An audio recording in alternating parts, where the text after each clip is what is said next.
So, you're a business owner dedicated to the significant and sustainable growth of both you and your business. Welcome to the Add a Zero podcast. Hi, Jay Allen from Mitro North, and this is the Add a Zero podcast. And today I'm talking about ethics. Do ethics really matter? Does it actually matter as to whether we've got a code of conduct or a set of standards?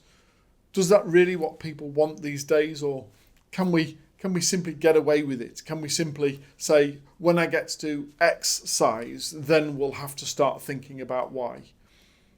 I've seen far too many startup and small business owners that genuinely believe that values and culture and ethics and a code of conduct and standards are things that you evolve as the business grows and develops and moves on from. Something that you take on once you've got a management in place. Once you've got to so many members of staff, then it's something that you have to give consideration and thinking about. And today's story, a real genuine story about why they matter from day one when you start the business, and the real cost, not just in cash, but in today's example, of a life of failing to be able to have ethics and standards to which we adhere to within our business. I'm going to use the expression Learn Co. We're going to make up a fictional company to give the example of, because I don't necessarily want us to be able to share the truth about the company in which I'm referencing. But this is an example of a company that is replicable 1,000, if not 100,000 times over, that you could be either buying from or supplying to or being part of. LearnCo set up as a training company, an online training company. Their USP was any training to any person at any time. We have a platform that you can buy into. You pay a monthly subscription fee and have access to all of our courses. And you just pay for each login that a separate login. So if you have 2 members of staff, you pay twice. If you have 5 members of staff, you pay 5 times. And they have bulk platforms. If you've got 25 members of staff, you can have it at this rate. If you've got 500 members of staff, you can have it at this rate. And they all have access to all of our trainings. They'd even set up a really clever way that the management company, at a moment's notice, the management of your company could log in and find out which employees had attended which trainings at which time and what their pass rate was. And the training officer for this particular company was adamant that he was going to ensure that a minimum of 32% of his staff had logged in at least monthly, and that consistently throughout each quarter that they were progressing through training. It didn't necessarily stipulate what training, but he did stipulate that there had to be a consistent 86% pass rate amongst all employees, amongst all training. And that was sufficient to be able to report back to the board and the board to be happy that things were happening. You see, the trouble with a matrix or metrics of what we measure is unless we've validated why we are measuring it and the impact that has on decisions being made, then it's simply a number for the sake of having a number on a spreadsheet. And this training officer fell foul of looking at the wrong numbers that filled in a spreadsheet that kept the shareholders happy. Let me give you a quick example. One of the clients, one of over 50,000 people, 50,000 companies that had paid for the training, was Costa Coffee. Costa Coffee, a global brand with employees in over 100 different countries, had seen this we deliver lots of training to lots of people all of the time as a great opportunity to outsource all of the training for their new members of staff, for their onboarding process.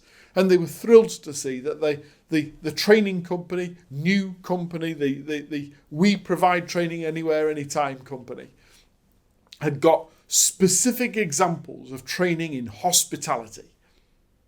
So they made a small training team redundant, and they subsequently bought into this online model that gave them all the metrics to be able to ensure that every member of staff had to have attended these particular courses and got a certain pass mark that we could put a tick in the box and ensure that everything was being done. Ensure that our CPD was being met, our continual professional development. That is until an error occurred in one store on one day that unlocked a catalogue of litigation errors. Let's look into that a little bit more before you think that that's the right solution. A young 12-year-old child, along with her mum, had been taken to a small Costa store in the States as a treat on the way back from dance school. Mum, can I have her? Mum, can I have her? Yes, why not? I fancy one too.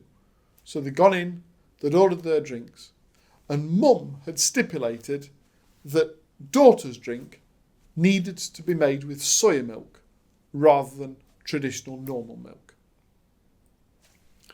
The barista behind the counter had taken the order and read it back to her, had gone to be able to make the drinks, and realised that there wasn't sufficient soya milk to be able for the full quantity of the drink that was to be made.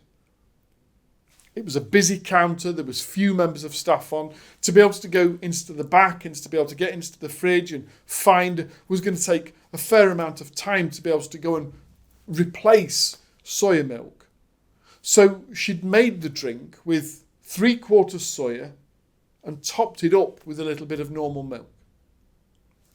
Provided to mum and child, went away, sat at a desk, and then subsequently started to enjoy the drink. It wasn't long after the drink had been consumed that the child started to show signs of panic and distress, of concern. Mum started to get worried when daughter started to look quite flushed in the face and started to rub around her neck.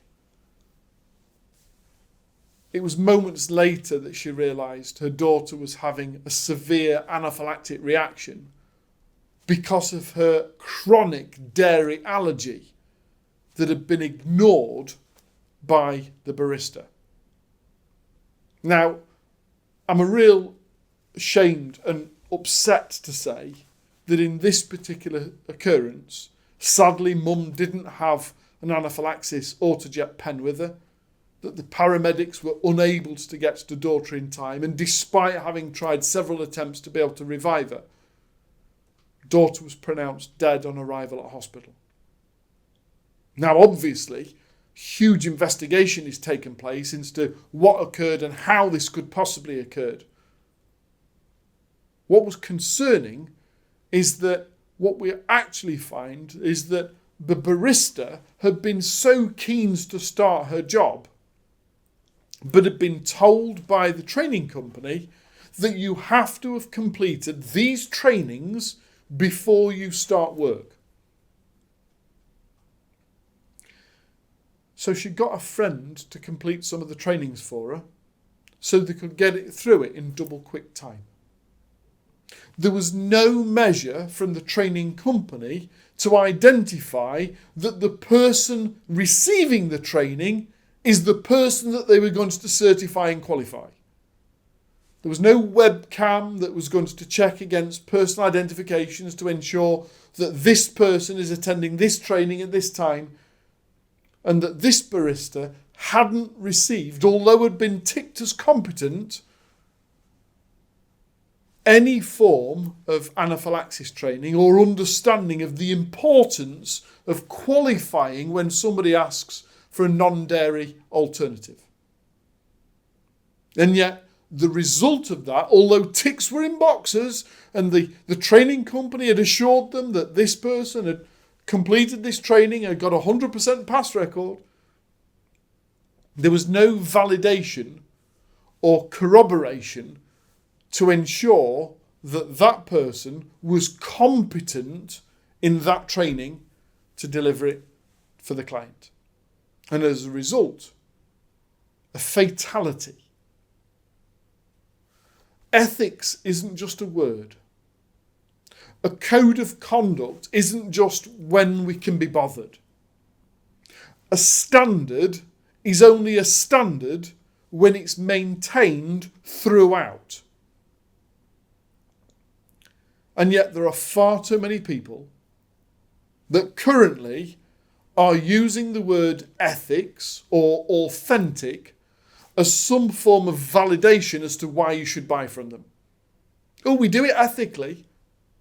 Great. Tell me, what do you do that makes what you do ethical? Tell me the standards that you meet to ensure authenticity and not cut and paste or chat GBT and post. Help me to understand as to how that word is being validated and not simply used to try and convince people to spend money with you.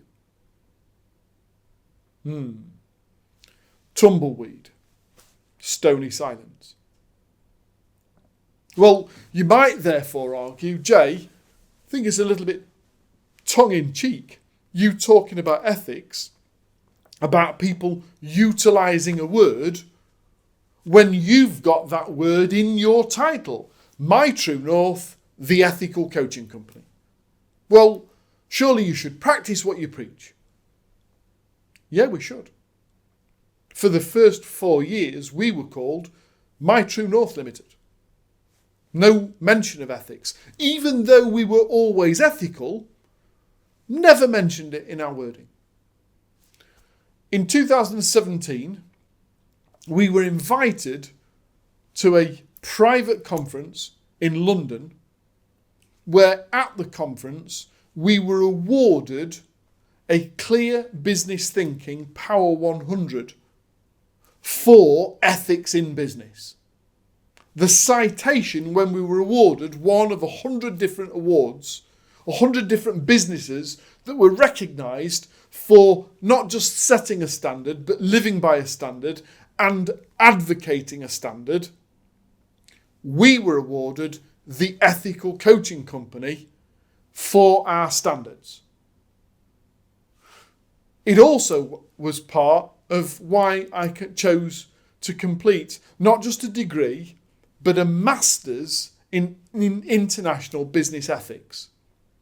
To understand more than most about what does standards look like from one culture and country to another, and how do we advocate for a growth of rising of the standard throughout business. 3 years of study, measured at a master's degree standard, a level 8 or level 9 qualification, to determine that we've already been recognised as the ethical coaching company, that I now want to be seen as having an international recognition of a standard of excellence in ethics.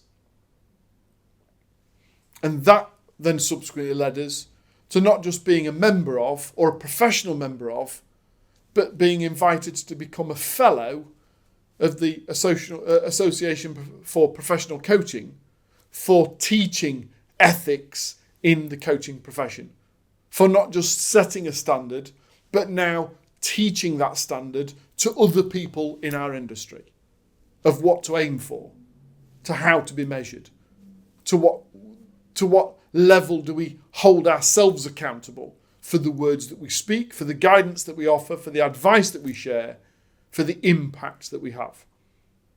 For me, ethics isn't just a word. It's a movement. It's something that we live and die by to ensure that the standard remains the standard. And I can't tell you as to how frustrated I become when other people use the word so flippantly that when you ask into that question, great, I'm delighted to hear that you do things ethically. Just help me to understand as to how you demonstrate that. What does that actually mean? To what level do you implement that level of ethics and authenticity that you claim about on your landing page and your sales blurb?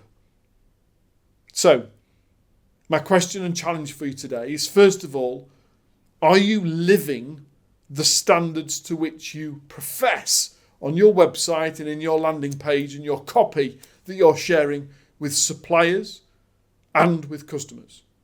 Are you living up to that every single day?